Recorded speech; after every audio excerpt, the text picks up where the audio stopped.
Stop it. তোমার কোনো লঘুগুরু জ্ঞান থাকছে না? কাকে কি বলছো তুমি?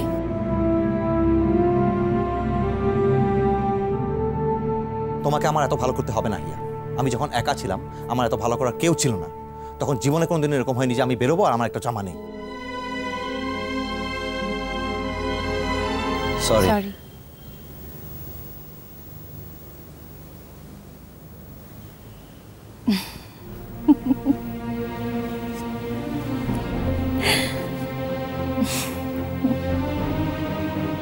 কি দেখছো? তোমাকে। কি ভাবছো?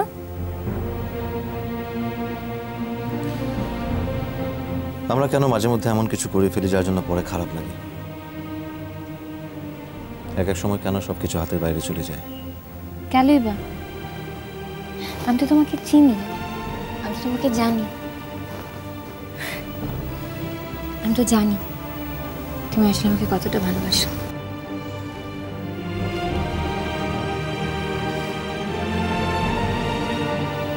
কিন্তু জান, একটা কথা বলবো? বলো। সবাই কিন্তু তোমাকে এভাবে চেনে না। তারা কিন্তু অনেক সময় তোমার ব্যবহারে কষ্ট পায়।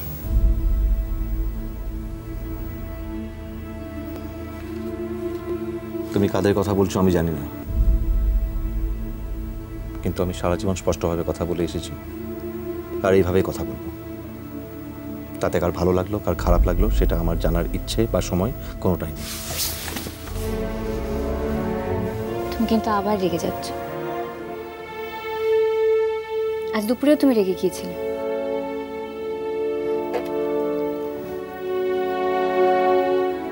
সৌরভ নয় ক্যান্টিনে এসেই ছিল, তাতে কি? আমি ডিউটি আওয়ার্সে ক্যান্টিন ফাঁকা করিয়ে বউর নিয়ে আসা বাড়ি রান্না করা খাবার খেয়েছিলাম, আর বউ যত্ন করে আমাকে খাইয়েছিল। তাতে কি হয়েছে উজান? হিয়া, আমি আমার ব্যক্তিগত জীবনকে ব্যক্তিগত রাখতে চাই, পাবলিক করতে চাই না। তুমি কেন এরকম উত্তেজিত হয়ে যায় জানো? তার কারণ তুমি প্রাণ খুলে হাসতে পারো না।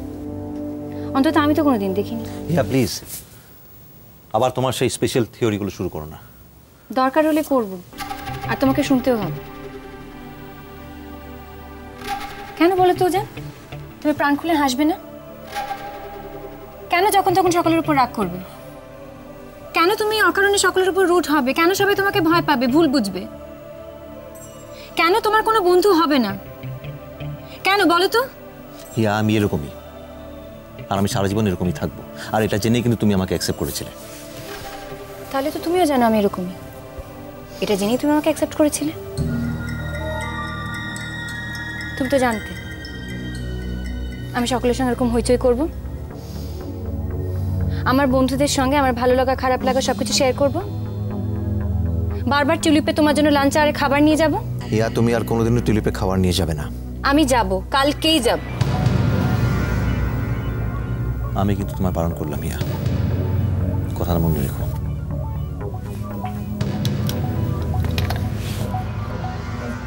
Good night.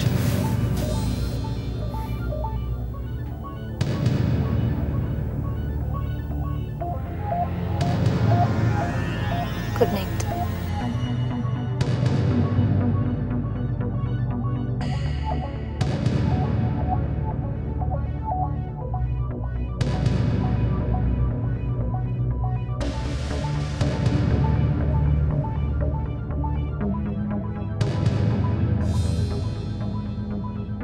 তুমি কিন্তু ভীষণ বাড়াবাড়ি করছো মণিমা। আনি ফোন করেছিল, আমাকে বলল কারোর কথা তুমি শুনছো না। ভাইরাল ফিভার হয়েছে, এই সময় কিন্তু সবাই একটু উইক থাকে। প্লিজ রেস্ট নাও। দেখো, এ নিয়ে আমি তোমাকে আর কিচ্ছু বলবো না, যা করার সোজা করবো, তখন তুমি দেখতে পাবে। ঠিক আছে, আমি এখন রাখছি। হ্যাঁ, উজান বেরোবে, টিউলিপে যাবে। আমিও টিউলিপে যাব আজ। তুমি একটা কাজ করো, তোমাকে আর আসতে হবে না, তুমি বরং রমেনদাকে দিয়ে টিউলিপে পাঠিয়ে দাও, কেমন? আমি দুপুরবেলা যখন টিউলিপে যাব তখন ওটা কালেক্ট করে নেব, আর খেয়ে তোমাকে ফোন করছি, তারপর কথা হবে। Take rest, bye. তুমি কি টিউলিপে যাচ্ছ? যাচ্ছি। শোনো না, মণিমা আজকে প্রন ককটেল বানিয়েছে, জানো তো? মণিমা যে রান্নাগুলো ভীষণ ভালো করে তার মধ্যে প্রন ককটেল হচ্ছে কি একটা, আমার ভীষণ ফেভারিট। যখনই স্কুলে মণিমা আমার সাথে দেখা করতে আসতো হস্টেলে, প্রন ককটেল ছিল মাস্ট। আর সেই প্রন ককটেল আজকে টিউলিপে আসছে। আমি তো ভাবতেই পাচ্ছি না সেটা আমি আজকে টিউলিপ থেকে নিতে যাব। ওয়াও!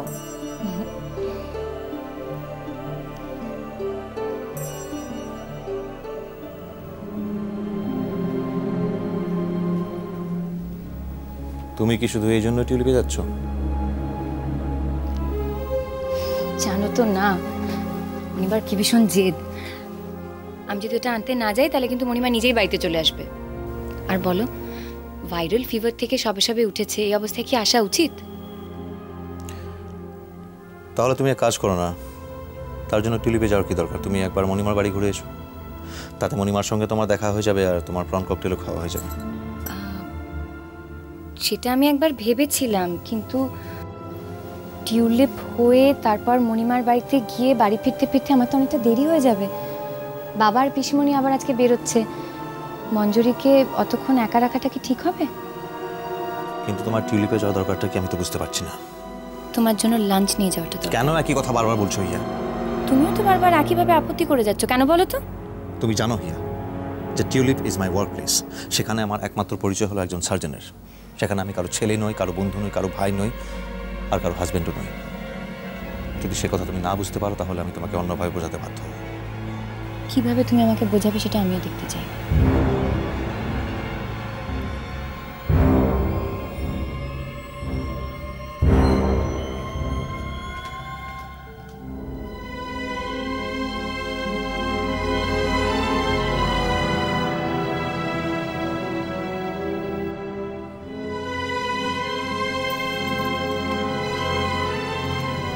রিয়া, পিসমনির কিছু কেনাকাটা আছে। তুমি কি লাঞ্চের পর পিসমনির সাথে বেরোবে? পিসমনি বলছিলেন। ও হ্যাঁ, পিসমণি বলছিলেন ঠিকই, পর্দার কাপড়, বেড কভার আরও কী সব যেন কেনার আছে, তাই না? পিসমণিকে বলো আমি কাল যাব। পিসমনি তো খুব তাড়াহুড়ো করছিলেন, বলেন এই সময় যদি টেলারের কাছে না যাওয়া হয় তাহলে কিন্তু ডেলিভারি দিতে অনেক দেরি হয়ে যাবে। একদিন দেরিতে গেলে কিচ্ছু হবে না, তুমি বলো না আমি কাল যাব। আর যদি আমি বাড়িতে থাকতাম আমি নিশ্চয়ই যেতাম। তুমি কি কোথাও বেরোচ্ছ? তোমায় বলেছিলাম না আমি টিউলিপে যাব সবার জন্য লাঞ্চ নিয়ে। তুমি সেই টিউলিপে যাচ্ছই? হ্যাঁ, টিউলিপে আমি যাবই। কেন যেচে যেচে অশান্তি বাড়াচ্ছ রিয়া? সেটা তোমার গুন্ডাদাকে গিয়ে জিজ্ঞেস করো। সামান্য কারণে ফর নাথিং কেন শুধু শুধু অশান্তি ডেকে নিয়ে আসছে।